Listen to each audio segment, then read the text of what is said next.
네, 한정수입니다. 삼성 이재용은 무죄라는 책을 7월 말에 출간하려고 준비하고 있습니다. 자, 지금 삼성 이재용 장충기 최지성 씨가 이제 구속되고 지금 이제 대법원 선고를 앞두고 있습니다. 지금 언론 보도에 따르면 8월 달에 삼성 이재용 사태에 대한 최고 지금 대법원의 선고가 나오는데요. 먼저 특검의 공소장에 보면 2015년 7월 17일 날 제일모직 삼성물산 합병, 이것이 바로 이 김상조 공정거래위원장이나 참여연대 또 정의당의 심상정 의원 같은 경우는 이재용의 경영권 승계를 위한 포석이었고, 이것이 편법으로 올바르게 정상적인 방법으로 이루어지지 않았다고 의심의 눈초리를 던지고 있습니다. 특검의 공소장에도 바로 이제 이러한 것이 아주 상세하게 나와 있습니다. 이것이 바로 공소장의 핵심이라고 할 수 있는데요. 사실 이 경제와 금융이 대단히 어려운 구석이 있습니다. 결론적으로 말하면 삼성 이재용의 경영권 승계를 위한 포석이었다는 주장은 틀렸습니다. 제일모직과 삼성물산이 두 회사가 어떤 사업적 필요에 의해서 바로 일단 2005년 7월 17일 날 합병을 한 것이고, 이재용의 경영권 승계를 위한 포석이라는 주장은 아주 무식한 언론 보도일 뿐입니다. 자, 그런데 이제 사실 특검이나 언론에서 의심하는 것은 이겁니다. 자, 삼성이 돈도 많고 정보력이 뛰어나니까 비선 실세가 최순실한테 일단 로비를 위해서 접근을 했다. 그래서 이재용이 제일모직과 삼성물산의 합병을 위해서 박근혜 대통령한테 로비를 했고, 박근혜 대통령은 문영표 보건복지부 장관한테 이 사안을 잘 챙기라고 압력을 넣었고, 그러면 홍완선 국민연금공단 기금운영본부장의 문영표 씨는 이 사실을 전달했고, 자, 왜냐하면 국민연금공단, 그러니까 이제 국민연금공단은 지금 대략 648조의 돈을 운영하고 있습니다. 자, 648조라는 아주 거대한 자금을 운영하는 총 책임자가 바로 기금운용본부장입니다. 상당히 아주 똑똑한 금융 엘리트들이 지원을 하겠죠. 자, 그런데 이 당시 이 삼성물산의 3대 주주, 삼성물산의 바로 최대 주주가 이 국민연금공단이었습니다. 그렇기 때문에 이 합병을 위해서는 참석 주주 66.6%의 찬성이 이루어져야 됩니다. 주주총회를 열어서 이게 참석 주주의 3분의 2 이상이 찬성을 해야 합병안이 가결이 됩니다. 그런데 그 당시 삼성물산이 이제 국민연금공단이 삼성물산 주식의 11.2%를 소유한 최대 주주였습니다. 그렇기 때문에 국민연금공단이 만약 반대를 한다면 제일모직과 삼성물산의 합병은 이루어지기가 힘든 것입니다. 자, 이제 그래서 이제 또 나중에 나오겠지만 이제 엘리엇이라는, 자, 이제 엘리엇 매니지먼트라는 바로 투기 자본이죠. 다른 말로 이제 헤지펀드인데, 얘네들이 바로 이제 이게 제일모직 삼성물산 합병이 바로 5월 26일 날, 2015년 5월 26일 날 제일모직과 삼성물산이 1대 0.35의 비율로 합병을 발표합니다. 그러니까 이 엘리엇이 바로 3대 주주였습니다. 이게 얘네들이 지분의 한 7.12%를 가지고 있었는데, 이 사람들이 보니까 이제 주주에 대한 배임이다. 1대 0.35의 비율은 삼성물산 주주로서는 받아들이기 힘들다. 그러면서 그냥 주주총회 금지 가처분 소송을 법원에 냅니다. 자, 그런데 지금 사실 이 엘리엇이라는 이게 헤지펀드 투기 자본은 왜 이렇게 법원에 주주총회 금지 가처분 신청 이렇게 냈을까요? 그냥 얘네들은 그냥 돈을 벌기 위한 바로 알박기. 예를 들면 이제 트집을 잡는 거죠.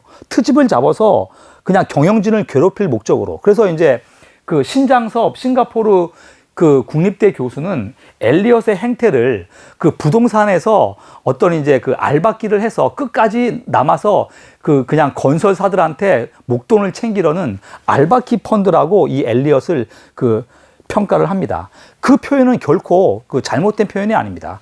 엘리엇은 어떻게 보면 아주 알바키 펀드라고 그 부르는 것이 맞습니다. 그냥 경영에는 관심이 없어요. 장기적으로 이 삼성물산을 아주 그렇게 그 매출이나 영업이익을 크게 하는 데는 관심이 없고, 단순히 바로 일단 일단 내 주주로서 그 단기 시세 차익을 노리려는 아주 그러한 그 장사치죠. 자, 그렇기 때문에 얘네들이 이제 딴지를 거는 겁니다. 이 1대 0.35의 비율은 삼성물산 주주에 대한 배임이다. 뭐 이런 식으로. 근데 이제 법원에서는 그게 이제 기각이 됐죠. 자, 그런데 이제 이 좌파들이, 자, 대한민국은 삼성공화국이다? 이 좌파 진영들, 한겨레 신문, 경향신문, 참여연대, 그 다음에 정의당의 심상정 의원 같은 양반들이 엉뚱한 피해의식을 가지고 있는 것은 아닌가, 저는 이렇게 생각을 합니다. 왜?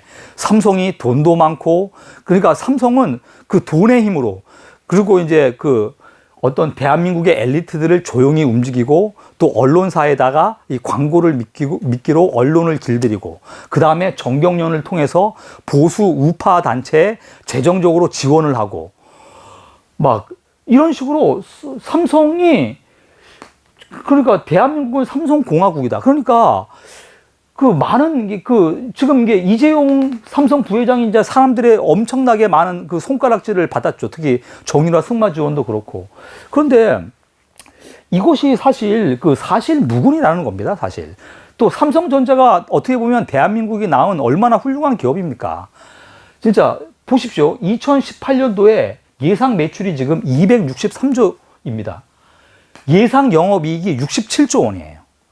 지금 미국의 애플이나 구글도 삼성전자를 존경과 두려움의 눈으로 바라보고 있어요. 트럼프도 지금 삼성전자를 극찬을 하고 있습니다. 자, 지금 금융감독원 자료를 보면 2018년 회계연도에 63조 원의 그 법인세가 거칠 예정이라고 합니다. 그런데 63조 법인세에서 삼성전자가 14조 원의 법인세를 낼 예정입니다. 자, 그리고 삼성전자가 지금 99,800명의 정규직 사원을 국내에서 단일 사업장으로 채용을 하고 있습니다. 세금과 고용에 있어서 세금도 14조 원이나 내고 10만 명에게 좋은 일자리를 제공하고, 삼성전자만큼 대한민국 공동체에 기여하는 기업이 어디가 있습니까? 자, 그런데 대한민국이 이상하게 좀 잘못된 반재벌 정서가 어떤 언론을 통해서 이렇게 무차별적으로 돌아다니는 것은 아닌가, 저는 그런 생각을 합니다. 자, 그래서 이 김상조 공정거래위원장, 지금 문재인 정권의 핵심 금융 실세죠. 그런데 지금 계속 제일모직과 삼성물산 합병으로 이 문영표 씨와 홍한선 씨, 이 똑똑한 그 관료들이 지금 구속이 돼 있어요. 이 사람들 무죄입니다. 문영표 보건복지부 장관은 연세대학교를 졸업을 했고, 미국 펜실베니아 주립대학에서 그 어렵기로 유명한 경제학 박사학위를 받은 연금 전문가입니다. 대한민국의 훌륭한 엘리트 관료가 특검에 긴급 체포되어서 그냥 제일모직 삼성물산 합병에 홍한편 씨가, 이 사람이 이제 그 찬성을 던진 거죠. 이거를 홍한선 씨가 지금 이제 찬성 던진 것을 이게 적폐다. 그래서 이 사람이 구속이 됐어요. 야, 문영표 씨 2년 6개월 받았고, 이건 진짜 문영표 씨와 홍한선 씨 같은 이 사람들한테 상을 주지 못할 망정 이렇게 구속을 시키는 야만적인 지금 사태가 발생이 됐습니다. 그러니까 이 재판부나 특검도 이런 참여연대나 김상조 같은 얼치기 경제 전문가, 이 사람들이 정말 실력 있는 사람들일까요? 저는 아니라고 생각을 합니다. 저는 사실 경제와 금융 분야에서 오래 근무를 했습니다.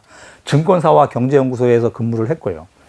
이 양반들이 잘못된 경제 상식을 주장하고 있죠.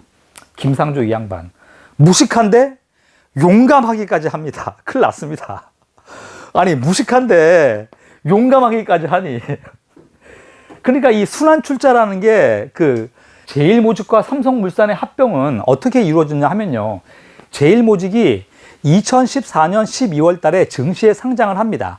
자, 제일모직은 사업부서가 여러 개가 있어요. 패션 부분도 있고, 에버랜드도 있고, 그 다음에 웰스토리, 급식 사업 부분도 있고. 자, 그런데 이 패션 사업이나 이런 사업을 보니까 제일모직 윤주화 사장이 그 사업을 성장시키려면 이제 해외 네트워크를 어떻게 확대할 수 있을까?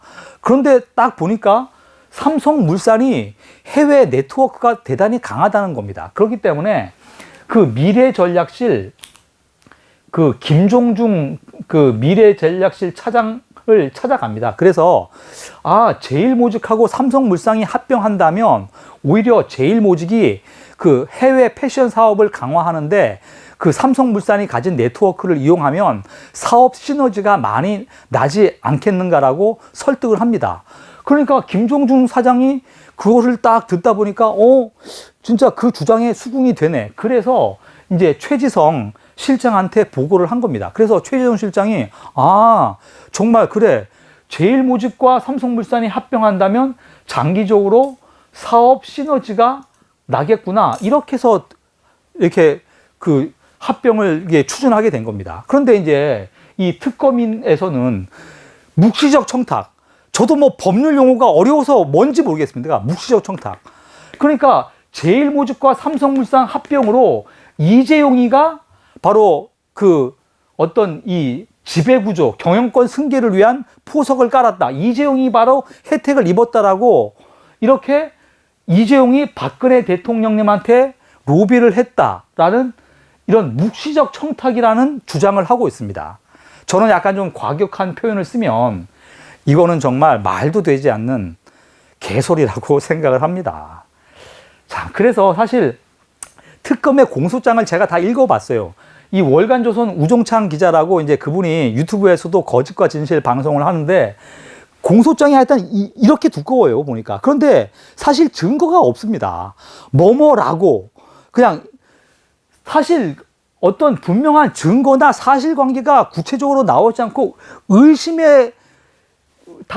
순전히 의심하는 아주 이런 너무 형편없는 공소장을 특검이 작성했다는 거에 대해서 제가 이제 놀랐습니다. 왜냐하면 법이라는 것은 사실관계를 충분하게 조사를 하면서 그럼으로써 법리적 해석을 다투어야 되는 것인데 정말 특검의 공소장을 읽다 보니까 정말 이거는 너무 진짜 이건 기가 막힌 주장이다. 저는 그래서 진짜 특검이 좀 반성해야 된다라고 생각을 합니다. 자, 그래서 지금 대한민국이 삼성공화국이다. 아닙니다. 자, 이거는 진짜 이건 잘못된 언론의 보도죠. 네. 자, 그래서 지금 대한민국이 낳은 훌륭한 기업 삼성전자. 자, 지금 좀 더 지금 삼성전자가 더 발전이 돼야 됩니다. 그리고 지금 문재인 정부 들어서서 지금 이제 삼성에 대한 도를 넘는 탄압이 자행이 되고 있습니다. 그러니까 이제 지금 요 말씀은 안 할 수가 없는데요. 좀 관심 있는 분들은 아실 겁니다. 삼성 바이오로직스 분식회계. 자, 지금 주식 투자하시는 분들은 삼성 바이오로직스를 아실 겁니다. 시가총액 6위 정도의 아주 큰 기업이죠. 시가총액이 거의 한 44조 원 정도 되는. 자, 이 삼성 바이오에피스가 금융감독원이 2018년 5월 2일 날 분식회계 의혹을 제기했습니다. 자, 그런데 1년 전인 2017년 2월에 진웅섭 금융감독원장이 국회에 출석을 해서 삼성 바이오로직스 분식회계는 말도 되지 않는다. 전혀 사실무근이다라고 당당하게 주장을 했습니다. 자, 그런데 이 금융감독원의 엘리트들이, 자, 금융감독원에 있는 사람들 상당히 똑똑한 양반들입니다. 금감원. 대략 2,000명의 그 전문가들이 있는데요. 여기에는 회계사들도 있고, 또 경제학 박사학위 소질자들도 있고, 변호사도 있고, IT 전문가도 있고, 상당히 똑똑한 전문가들이 모인 집단이 금감원입니다. 그런데 이 금감원에서는 5월 2일 날 삼성 바이오로직스 분식회계라는 것을 발표해서 지금 막 그냥 난리가 났죠. 그런데 왜 진웅섭 금감원장은 전혀 분식회계는 없었다라고 주장을 했는데 1년 전과 왜 이렇게 입장이 180도 바뀌었을까요? 왜 그럴까요? 정답은 정권이 바뀌었다는 겁니다. 자, 보수 정권인 박근혜 정부 하에서는 그게 문제가 안 됐는데 문재인 정부에 들어서서는 적폐청산, 적폐. 그런데 이 문재인 대통령님이 뭔가 지금 금융정책에서는 잘못을 범하고 있습니다. 왜냐하면 2015년 7월 17일에 이루어진 제일모직과 삼성물산 합병을 적폐라고 규정을 했습니다. 보건복지부가 최근에. 야, 참 기가 막힌 얘기죠. 그리고 국민연금공단에, 그리고 지금 문재인 정부가 들어서서 국민연금공단에 김성주 더불어민주당 의원이 이제 국민연금공단 이사장이 됐는데 낙하산이죠. 근데 그 사람이 경제와 금융에 대해서는 잘 알지도 못하는 아주 비전문가가 이사장에 지금 임명이 됐습니다. 그래서 많은 지금 경제나 금융 분야의 전문가들이 국민연금공단이 지금 잘못된 꼬라지를 보이고 있다. 야, 지금 국민연금이 돌아가는 꼬라지를 보면 대단히 우려스럽다. 이렇게 지금 걱정을 하고 있습니다. 정규제 TV에서도 지금 국민연금공단이 지금 진짜 이 무식함과 비전문성의 극치를 보여주고 있다라고 정규제 TV에서도 아주 여러 번 강조를 했는데 제가 봐도 지금 상당히 우려스러운 모습이 나타나고 있습니다. 자, 그래서 제일모직과 삼성물산의 합병은 삼성의 이재용의 경영권 승계, 그런 편법 결코 아닙니다. 두 회사의 사업적 필요에 의해서 아주 합법적인 과정에 의해서 이루어진 것일 뿐입니다. 자, 그래서 지금 삼성바이오로직스 분식회계 말도 되지 않습니다. 금융감독원의 엘리트들이 문재인 정부의 눈치를 보는 거죠. 왜? 대통령은 어마어마한 권력을 가지고 있습니다. 잘못하면 금융감독원의 엘리트들이 국회에 불려나가서 감사원에, 자, 감사원과 국회에 잘못하면 과도한 추궁을 당해서 홍완선 씨나 문영표 같이 깜빵에 갈까를 두려워하는 겁니다. 왜? 진짜 누구보다 열심히 일한 똑똑한 문영표 씨, 홍완선 씨, 올바른 결정을 내렸는데도 이 사람들이 그냥 깜빵에 가서 완전히 수모를 당하고 있으니까 잘못하다가는 국회와 감사원의 과도한 정책 추궁을 받아서 나도 진짜 감옥에 가는 사태가 벌어지는 거 아닌가? 알아서 기는 겁니다, 지금. 삼성 바이오로직스 분식회계는 전혀 없었습니다. 물론 이게 바이오 분야니까 R&D 예산을 무형 자산으로 처리하느냐, R&D 자산을 무형 자산으로 처리하느냐, 비용으로 처리하느냐, 이런 애매한 구석이 있습니다. 일반인들이 보기에는 상당히 좀 어렵게 느껴질 건데요. 사실 이 R&D 자산은 무형 자산으로 회계 처리하는 게 맞습니다. 그런데 이제 이거를 비용으로 처리해야 하는 게 옳다라고 지금 금감원이 지금 딴지를 거는 겁니다. 에이그. 그러니까 이게 금감원 양반들이 지금 문재인 정부의 적폐청산에 딱 보고 엘리트들이 알아서 기는 겁니다. 그렇기 때문에 문영표와 홍완선, 이 두 사람이 바로 무죄라는 것을 국민들한테 널리 알리고 금융감독원의 엘리트들이 양심적이고 사명감을 가지고 행동할 수 있도록 만들어줘야 됩니다. 삼성 바이오로직스 분식회계, 이것은 결코 없었습니다. 그리고 국민연금공단 이사장 김성주 씨는 부끄러운 줄 알아야 됩니다. 자, 이런 것을 여러분들이 꼭 인지하시기 바랍니다. 자, 삼성 이재용은 무죄입니다. 자, 올 7월 말에 책이 출간이 됩니다. 여러분들의 많은 기대를 부탁드리겠습니다. 네, 감사합니다.